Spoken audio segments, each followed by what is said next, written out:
This news update is brought to you by Grab somebody and tell them hello. Your happiness will be connect to flow. Smile and cheer because that is we flow. Grab somebody and tell them hello. With your hands in the air, hands in the air, hands in the air, hands in the air. This is how we flow, yeah. Grab somebody and tell them this is how we flow.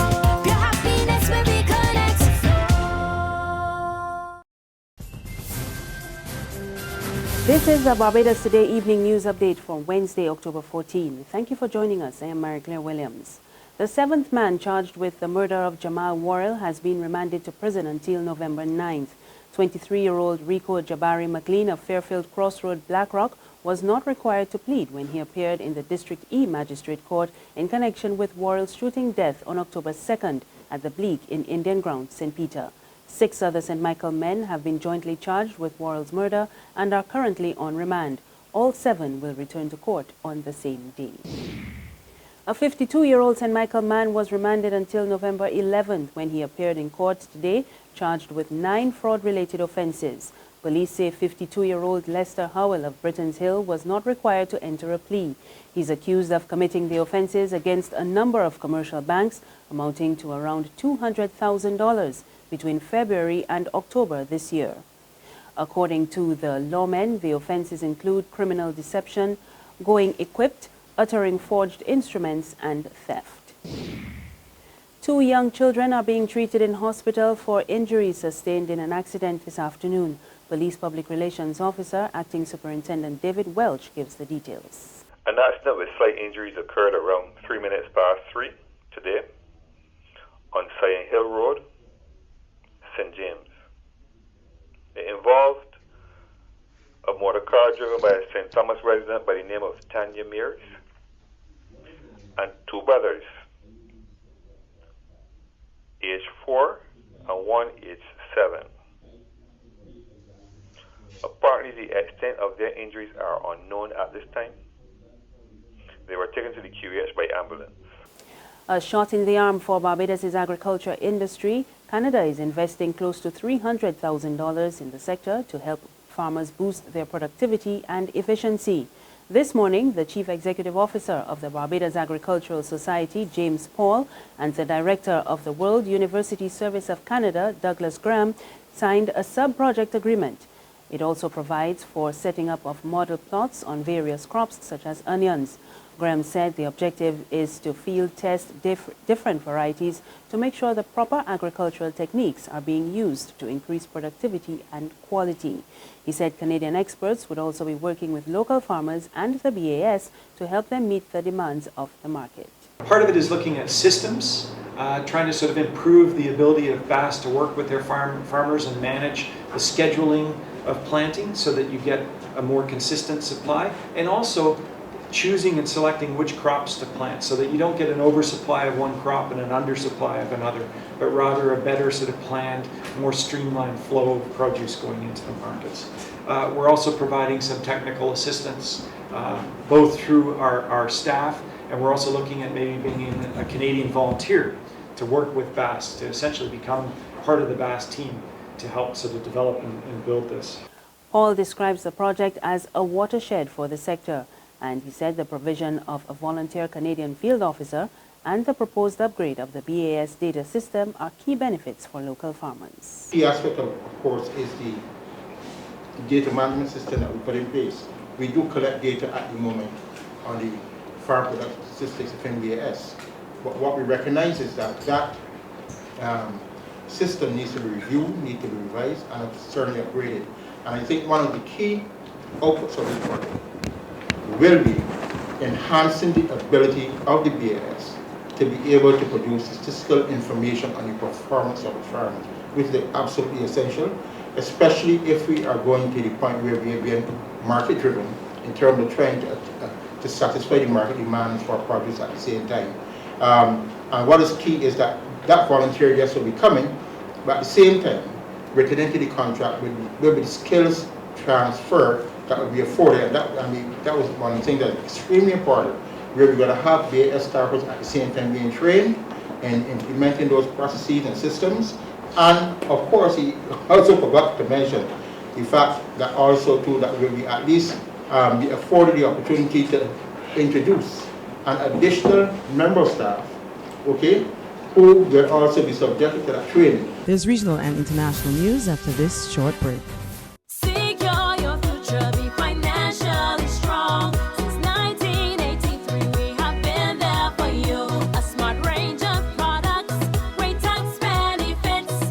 We're the solution to your hopes and your dreams. The Barbados Workers Union Cooperative Credit Union. The Barbados Workers Union Cooperative Credit Union. Humble beginnings to smart loans, smart savings.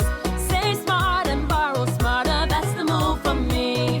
Stability, prosperity, we're the solution to your hopes and your dreams. The Barbados Workers Union Cooperative Credit Union. The Barbados Workers Union Cooperative Credit Union. In news from the region, Trinidad's Prime Minister Keith Rowley has been telling Parliament that the Twin Island Republic's energy sector is in crisis. Rowley was making his contribution to this year's budget debate. We get more in this report from TV6 News. Dr. Rowley says industrialists have told him there is a serious problem in Point Lisas. He says while in opposition he warned of an energy crisis. Now it appears to have come to a head, with some companies worried about their status in the country.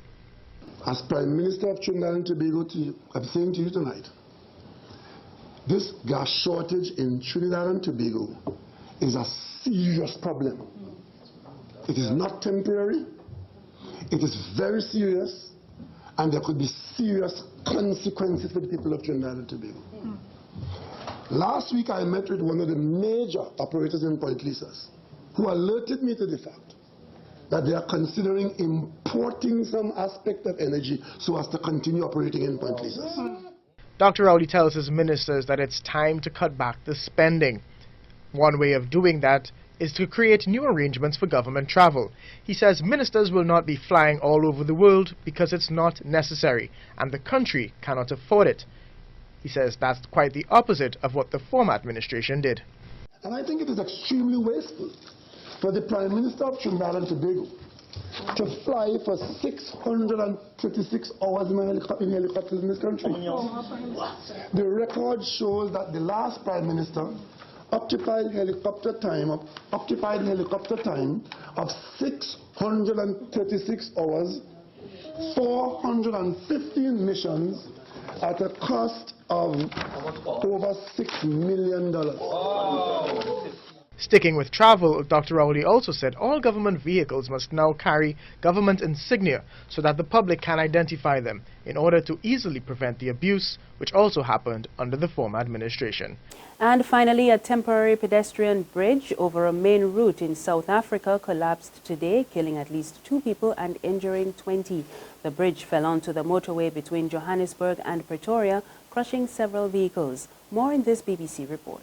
What we know now is that on the M1 North, a very busy highway here in Johannesburg leading up to Pretoria, there are emergency services and a huge number of people looking at the mangled red bit of steel, which was the scaffolding of this pedestrian bridge on the Greyston exit leading up to the center of the richest square mile in Africa in Sandton. There are 2 people confirmed dead and over 20 people are injured, according to emergency services. The company that is responsible for the scaffolding, it's a big construction company, Murray & Roberts, has issued a statement saying they are not very sure as to what caused the collapse, but they are more concerned about those who are injured so that they can get medical help as soon as possible. And then it will be only after that that they will begin their investigation to see as to what collapsed the bridge. At the moment, there is no traffic flowing between Pretoria and Johannesburg on the M1. There are other routes that, alternative routes that people are taking. And that's the news. There's more on our website, www.barbadostoday.bb. You can also subscribe to our e-paper, email updates, and like us on Facebook. You can catch us on Izumi Media in bus terminals or Screenplay at supermarkets and gas stations near you. Also, tune in to Channel 101 on Flow TV or Mix 96.9 FM for more news and sports. I am Maricla Williams. Good evening.